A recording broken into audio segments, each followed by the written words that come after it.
तर तिथं आम्ही बघ म्हणायचो की पहिली माझी ओवी ग राजमाता जिजाऊला, जिने घडवले शिवबाला आणि महाराष्ट्र मातीला.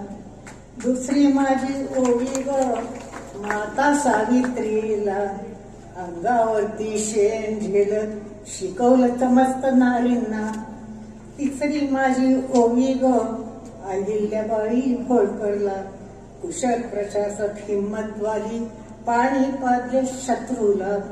चौथी माझी ओवी ग रमा आंबेडकरला, रानावनात काम करून शिकवले आपल्या पतीला.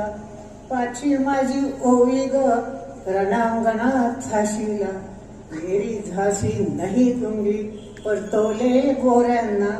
सहावी माझी ओवी ग माझ्या भारत मातेला, जिने जन्म दिला हिम्मतबाज पुत्रांना. अशा या आम्ही छान छान ओव्या म्हणत आहोत.